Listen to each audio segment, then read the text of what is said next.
Bismillahirrahmanirrahim. Assalamualaikum warahmatullahi wabarakatuh. Alhamdulillahi rabbil alamin. Allahumma salli wa sallim wa barik ala sayyidina Muhammadin wa ala alihi wa ashabihi ajma'in, amma ba'du. Fa ya ibadallah, ittaqullaha haqqa tuqatih wa la tamutunna illa wa antum muslimun. Ikhwafillah rahimakumullah. Kali ini kita akan membahas satu judul yang mungkin sedikit ya mengusik perasaan orang Kristen, karena memang kita buat ya marketable sedikit judulnya dia, yaitu sales paling gila sedunia itu adalah sales gereja. Pengertian gila di sini bukan gila karena edan atau sakit jiwa, bukan, jangan salah paham. Gila pengertian di sini adalah nekat ya.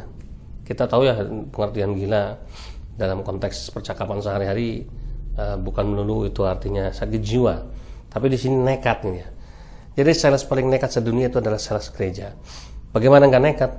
Ya, dia bikin promosi kalau ada acara hari triad atau ada penyembuhan ilahi, yang buta bisa melihat, yang tuli bisa mendengar, yang lumpuh bisa berjalan.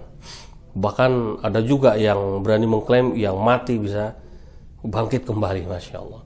Dokter THT aja, telinga hidung tenggorokan, nggak berani menjamin yang budak bisa mendengar lagi, yang buta bisa melihat lagi. Bahkan dokter ahli saraf juga yang lumpuh bisa berjalan juga nggak berani jamin. Tapi kalau sales gereja, pede mereka, nekat mereka, dan mereka begitu berani ya bikin slogan yang amat terkenal, yang buta bisa melihat, yang lumpuh bisa, yang tuli bisa mendengar, yang lumpuh bisa berjalan ya. Ini kan satu pekerjaan yang sungguh nekat luar biasa. Makanya saya sebut judulnya sales paling gila sedunia adalah sales gereja, gitu ya. Tapi oke lah, itu hanya judul ya. Yang penting ada pembahasannya. Kenapa kok saya ambil tema ini?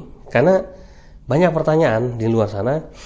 Apa betul kalau pendeta ya, nggak usah sebut nama ya, banyak lah di Indonesia maupun di luar negeri yang sangat kelihatannya kok sakti gitu ya, yang bisa memurtadkan orang. Karena apa? Karena penyembuhan ilahi ya, yang sakit menahun, yang sakitnya udah parah, yang tidak bisa disembuhkan oleh medis, yang dokter sudah angkat tangan, kok ya dibawa ke pendeta, cukup ditumpangkan tangan di atas kepala si korbannya ini, kok bisa sembuh. Nah ini ya. Kemudian tidak sedikit dari mereka yang kemudian murtad karena melihat ini adalah miracle ya from Lord of Jesus ya. Jadi ini adalah suatu mujizat dari Tuhan Yesus ya. Nah, ini yang akan kami coba jawab ya dari pengalaman maupun perspektif yang lain, yang saya yakin nanti jawaban sesungguhnya ya ada pada pendeta-pendeta yang melakukan hal itu gitu ya. Karena kita tidak bisa mengungkap yang sesungguhnya kalau tidak ada pengakuan jujur dari mereka. Betul nggak sih yang mereka melakukan itu adalah kuasa ilahi atau kuasa gelap kan ya? Betul nggak sih yang mereka lakukan itu betul-betul satu mujizat, atau itu hanya rekayasa tipuan belaka, atau mungkin faktor luckiness ya, faktor kebetulan ya, dan lain sebagainya. Wallahu a'lam bishawab. Tapi memang banyak beberapa film-film dari Amerika yang mengupas dan menyindir ya pendeta-pendeta yang menggunakan teknik-teknik penyembuhan ini untuk mengumpulkan uang ya, memperkaya diri sendiri, yang kemudian ternyata itu hanya aksi tipu-tipu belaka. Tapi oke lah, itu bukan urusan kita ya. Saya pribadi, karena saya sudah jadi muslim, ya mungkin saya berbicara dari sisi pengalaman saya dulu ketika masih menjadi Kristen ya. Kebetulan papa saya pernah jadi pendeta, dan papa saya juga salah satu pelaku dari penyembuhan itu ya. Karena papa saya sering diminta tolong untuk kalau ada orang kesurupan ya, sering diminta tolong kalau ada orang sakit didoakan ya, ada orang buka usaha baru juga untuk doakan, orang mau menempati rumah baru, ada kantor baru, dan lain sebagainya lah. Nah, jadi begini ikhwafillah rahimakumullah. Tentu tidak serta-merta seorang pendeta ini dan semua pendeta ya punya kemampuan untuk melakukan kesaktian ini gitu ya. Tiba-tiba dia berani ya mengatakan saya mampu membuat mujizat gitu ya. Yang buta bisa melihat, yang tuli bisa mendengar, yang lumpuh bisa berjalan. Nah, bagaimana para pendeta ini punya kemampuan tersebut gitu ya? Apakah mereka ini betul-betul dikuasai oleh Roh Kudus, dibimbing oleh Roh Kudus sehingga kemudian mujizat itu dari Yesus itu betul-betul turun, lantas kemudian orang-orang yang sakit, yang buta, yang tuli, yang lumpuh tadi betul-betul memang bisa sembuh seketika juga dengan cukup dengan menyebut dalam nama Yesus, atau mungkin pakai minyak urapan dan lain sebagainya. Ya, sekali lagi ini domainnya memang saya hanya membahas dari sisi pengalaman saja. Tentu kalau orang-orang Kristen mau protes, orang-orang Kristen yang tidak setuju, boleh-boleh saja, sah-sah saja. Jadi seorang pendeta kalau memang dia itu mau bisa ini ya, mau mempelajari ilmu ini, kemudian mau bisa menyembuhkan orang gitu ya, dengan cara yang ajaib, itu dia harus melengkapi diri dengan beberapa disiplin ilmu yang lain. Tidak cukup dengan ilmu alkitabiahnya, tidak cukup dengan ilmu kristologinya, teologinya, tidak ya. Dia perlu belajar tentang hipnoterapi ini sebagai ilmu tambahan. Dia harus belajar tentang bagaimana ilmu sugesti ya, memberi sugesti kepada orang. Kemudian dia juga harus belajar mungkin ilmu metafisika gitu ya. Dia harus belajar ilmu-ilmu yang sifatnya itu ya, memang tidak banyak dikuasai oleh pendeta gitu ya. Sehingga wajar saja kalau misalnya pendeta-pendeta yang ahli di bidang penyembuhan ini memang agak spesifik berbeda dari pendeta yang lain ya. Sehingga mungkin ada polemik di Kristen yang baru-baru ini, ada pendeta Dr. Erastus Sabdono. Kalau nggak salah, saya nggak tahu dia masih di Rehoboth Ministry atau enggak, tapi setahu saya dulu dia punya ministry namanya Rehoboth Ministry, si pendeta Erastus Sabdono ini. Karena kebetulan adiknya dia pendeta juga, jadi mualaf masuk Islam gitu ya. Jadi Erastus Sabdono ini, pendeta ini belum lama bikin video yang heboh. Dia mengatakan bahwa ketika orang Kristen berdoa kepada Yesus itu sebetulnya bukan Yesus tapi berdoa kepada jin ini. Tapi saya nggak tahu, saya nggak ngerti maksud tujuannya gitu ya. Apa sudah kayaknya mungkin sudah diklarifikasi gitu ya, karena ada video dengan pendeta Gilbert Lumoendong itu, ada Erastus Sabdono minta maaf mungkin atas pernyataan itu atau yang sebagainya. Tapi itu tadi bahwa ternyata memang ini tidak lepas dari dunia jin gitu ya. Dunia jin diakui atau tidak ya hanya pendeta-pendeta tertentu lah ya yang paham masalah ini.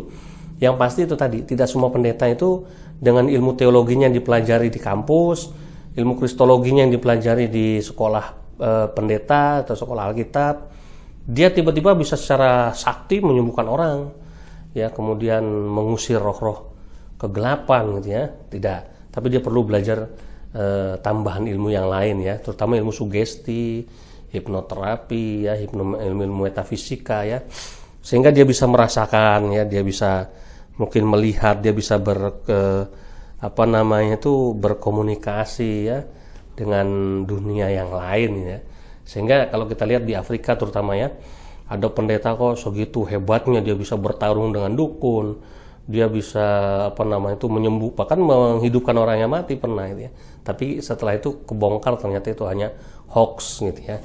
Nah, tapi itu tadi ya, kita bebaskan orang Kristen melakukan segala sesuatu, hak mereka. Saya ini berkomen karena adanya pertanyaan dari saudara muslim saya tentang bagaimana orang Kristen bisa sebegitu ya. Nah, ada juga polemik tentang misalnya orang Kristen berdoa kepada Roh Kudus ya, kemudian mereka meminta Roh Kudus untuk datang menjamah orang-orang tertentu. Nah, sebelumnya saya dulu pernah menjawab pertanyaan ini, bahwa kalau dalam kacamata Islam ini kan ada perbedaan paradigma berpikir. Saya pernah bikin video tentang perbedaan paradigma berpikir. Tolong dipahami, jangan sampai salah paham orang Kristen.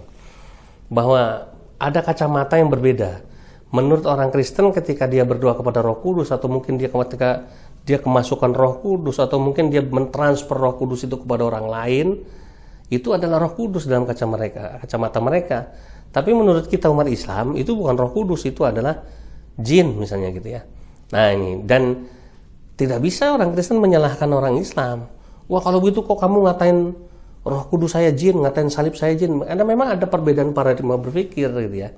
Jadi paradigma berpikir ini nggak bisa dicampur adukan karena beda perspektif. Sekali lagi beda perspektif. Nah, sehingga kita perlu menguji betulkah itu Roh Kudus ya, atau mungkin itu tadi ya ada kuasa-kuasa lain ya. Nah, ikhwafillah rahimakumullah. Tapi yang jelas yang pasti kita harus bangga dengan agama kita, agama Islam. Makanya Laboratorium Sains Kristologi sekarang sedang aktif mengkampanyekan gerak kampanye gerakan Aku Bangga Jadi Islam atau kampanye ABJI ya, tolong disebarkan. Kenapa? Karena ketika saya bersyahadat masuk Islam ada satu yang saya banggakan. Doa dalam Islam ini berbeda dengan berdoa dalam Kristen ya. Kalau berdoa dalam Islam pertama dari fisik saja. Dari fisik saya disuruh angkat tangan, menengadahkan tangan seperti ini ya kepada Allah, meminta. Ya, berarti dari sisi bahasa tubuh secara fisik saya ini sudah benar karena saya sedang meminta karena tangan saya seperti ini. Sementara bahasa tubuh ketika saya masih jadi Kristen dulu, ketika saya berdoa tidak begini, tapi saya berdoa begini. Ya mungkin cuma joke saja, cuma bercandaan gitu ya. Saya sering bilang dulu, gimana malaikat mau mengabulkan doanya orang Kristen, mau dikasih tangannya dilempit begini gitu ya. Kalau sama orang Islam, malaikat mau ngasih seneng, ditampani kalau orang Jawa bilang gitu ya. Siap diambil gitu ya, karena dia begini tangannya. Semakin lebar, semakin tinggi tangannya begini, semakin banyak yang doa yang bisa diambil. Tapi ini tadi sekedar guyon ya. Tapi yang jelas yang pasti Allah berfirman dalam Al-Quran, Ud'uni astajib lakum. Mintalah kepadaku, berdoalah kepada Allah, maka Allah akan ijabah, Allah akan kabulkan doamu.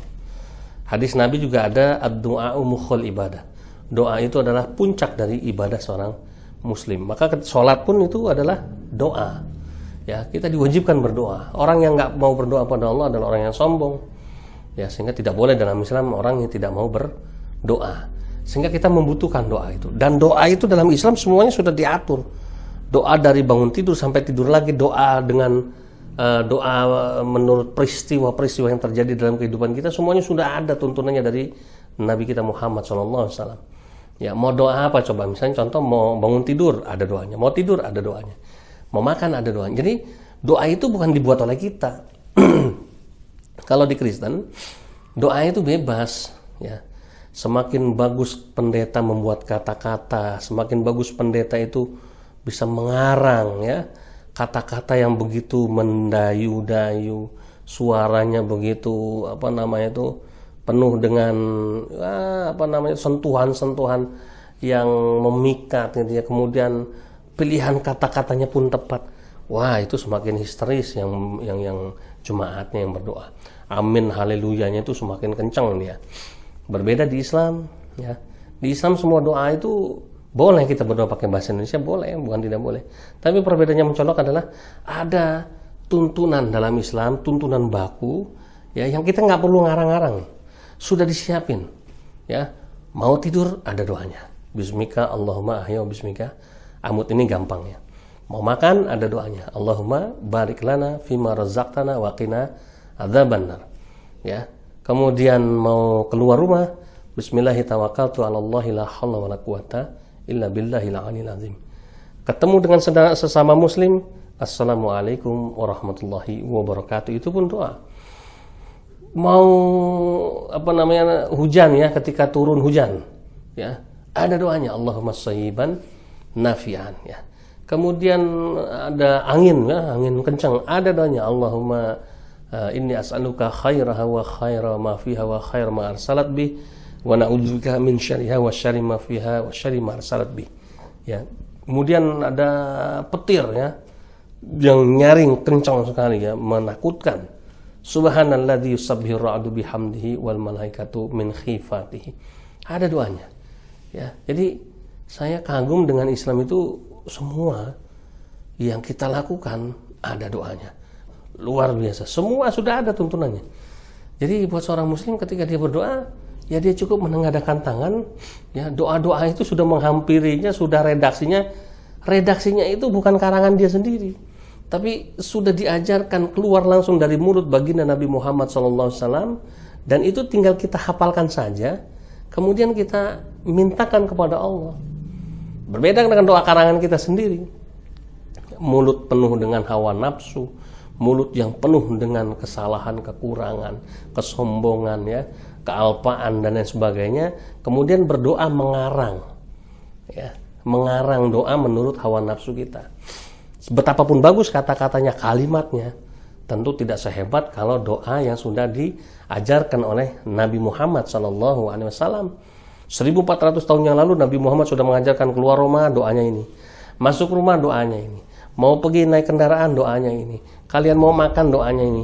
Kalau kita baca doa yang sudah diajarkan oleh Nabi Muhammad, ya, dengan redaksi teks yang sudah diajarkan, kemudian dengan doa kita ngarang sendiri pakai bahasa Indonesia, tentu beda kualitasnya, Masya Allah. Nah, inilah yang saya maksud. Dan Masya Allah, ya, ketika kita membaca doa yang betul-betul berasal dari baginda Nabi kita Muhammad SAW, maka secara ajaib itu bisa dibuktikan. Contoh misalnya, ketika kita ada di satu tempat yang mungkin menakutkan, awam, kita takut ada begal, kita takut ada setan, kita takut ada gangguan-gangguan makhluk-makhluk gaib misalnya gitu ya. Atau mungkin tempat ini terkenal angker, tapi kita harus lewati tempat itu, harus masuk itu. Ada doanya. Ya, ada ayat kursi yang umum gitu ya. Tapi ada doanya lagi. Allahumma inni as'aluka khairaha wa khaira ma fiha wa khaira ahliha wa na'udzubika min syarriha wa syarri ahliha wa syarri ma fiha. Misalnya contoh seperti itu. Ketika kita kemudian diganggu oleh makhluk-makhluk astral gitu ya, secara nyata dan berani, kita tinggal baca, selain baca ayat kursi, wa a'udzubillahi minasyaitonir rajim boleh. Baca a'udzu bikalimatillahi tammati min syarri ma khalaq boleh. Gitu ya. Bismillahirrahmanirrahim, la yadurru ma'asmihi syai'un fil ardi wala fis sama'i wa huwas samiul alim. Boleh. Banyak doanya, ikhwah fillah rahimakumullah. Nah, kita kasihan kepada saudara-saudara Nasrani kita ya, yang mereka itu sebetulnya dalam peribadatannya ya memang andalannya doa, betul. Tapi kan doa itu tidak ada doa yang teksnya ada di dalam Alkitab, ya hanya doa Bapa kami yang populer itu. Bapa kami yang ada di surga, dikuduskanlah namamu, datanglah kerajaanmu, jadilah kehendakmu di bumi dan seterusnya. Saya agak lupa gitu ya. Nah, yang lain ya doa menurut karangan pendeta saja. Ya, semakin pendetanya itu pinter ngarang kata-katanya, semakin suaranya itu karismatiknya kelihatan, wah semakin histeris jemaatnya. Ya Tuhan, sembuhkanlah ya Tuhan, ya hambamu ini ya Tuhan, di dalam nama Yesus misalnya, contoh seperti itu ya. Tidak ada kuasa lain selain kuasamu ya Tuhan. Kuasa-kuasa kegelapan ini engkau jauhkan ya Tuhan. Singkirkan ya Tuhan di dalam nama Yesus. Semua yang berkuasa di dalam diri ini akan kau hancurkan. Hanya Yesus dengan Roh Kudusnya akan mendiami orang ini. Contoh ya, itu pengalaman dulu gitu ya. Saya mungkin gak seperti sekarang karena saya bukan Kristen lagi gitu ya. Itu cuma contoh. Jadi andalannya yang itu tadi, dalam nama Yesus, dalam nama Yesus. Bahkan untuk mendampingi doa ini mereka perlu lagu. Ada lagu-lagu tertentu yang dianggap penuh dengan miracle of touch gitu ya. Jadi ada sentuhan-sentuhan mujizat ya. Misalnya kalau ada orang sakit, dinyanyikan lagu bilurnya, bilurnya, bilurnya sungguh kuasa, misalnya gitu ya. Atau ketika dia sedang takut ya, takut ada setan gitu ya, dia nyanyi dalam nama Yesus, dalam nama Yesus ada kemenangan, dalam nama Yesus, dalam nama Yesus iblis dikalahkan, dalam nama Tuhan Yesus siapa dapat. Lupa nih. Ini nostalgia zaman dulu. Jadi hanya itu andalannya, doa sambil nyanyi lagu-lagu. Nah ini ya. Ya, siapapun boleh melakukan itu. Ini tidak menghina doa mereka, tidak. Ini kan membandingkan pengalaman saya pribadi dulu ya. Nah, bagaimana dengan sekarang? Saya jujur ya lebih bangga dengan Islam saya sekarang dan semua yang diajarkan oleh baginda Nabi Muhammad SAW. Karena apa itu tadi? Ya, semua doa dalam Islam sudah dituntunkan, sudah diajarkan, sudah redaksinya sudah disiapkan, tinggal ngafalkan, sehingga bukan lagi kemampuan kita sebagai manusia, tapi doa itu terjaga dari 1400 tahun lalu, dibaca oleh baginda Nabi, diajarkan sampai sekarang, doa itu masih ada. Ya, subhanallah. Ya, tentu nilainya berbeda dengan karangan kita manusia biasa ini. Nah, ikhwafillah rahimakumullah, itulah sebabnya kita tidak perlu pesimis, ya. Kenapa? Karena Islam lebih sakti, ya. Allah lebih sakti, nggak usah khawatir. Allah lebih sakti. Antum yang di luar sana yang sakit menahun, yang nggak sembuh-sembuh, yang lumpuh, nggak bisa jalan, yang stroke dan sebagainya, tidak usah putus asa, ya. Tidak perlu lari ke pendeta, tidak perlu datang ke pastor, ya. Tidak perlu minta ke evangelis, tidak perlu datang ke orang Kristen untuk mendoakan, datang kepada Allah. Ya, Allah sembuhkan, alhamdulillah. Allah matikan antum dalam keadaan sakit, itu lebih baik. Kenapa? Akan Allah gantikan kenikmatan di surga kelak. Ikhwafillah rahimakumullah, itulah akidah kita. Maka kita senantiasa berdoa kepada Allah, mohon kepada Allah, kiranya Allah Subhanahu wa taala semakin memperkuat keimanan kita. Dan tadi, ya, yang selalu kami ulang, wala tamutunna illa wa antum muslimun. Jangan kita mati selain mati dalam keadaan tetap Islam, bangga dengan keislaman kita. Saya diuji dengan penyakit, saya tetap bangga dengan Islam saya. Saya diuji dengan kemiskinan, saya tetap bangga dengan Islam saya. Saya diuji dengan kebangkrutan, saya tetap bangga dengan Islam saya.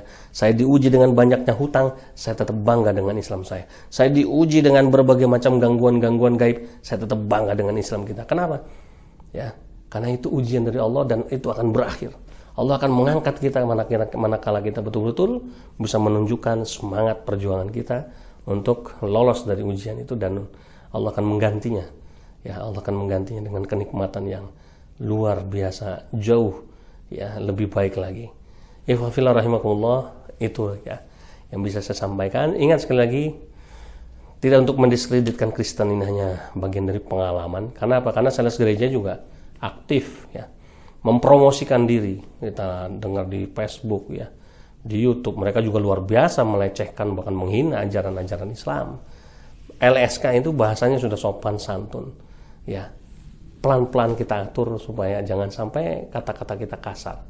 Demikian, ikhwafillah rahimakumullah, wal afu minkum, subhanakallahumma wa bihamdika asyhadu an la ilaha illa anta astaghfiruka wa atubu ilaik. Billahi taufiq wal hidayah. Wassalamualaikum warahmatullahi wabarakatuh.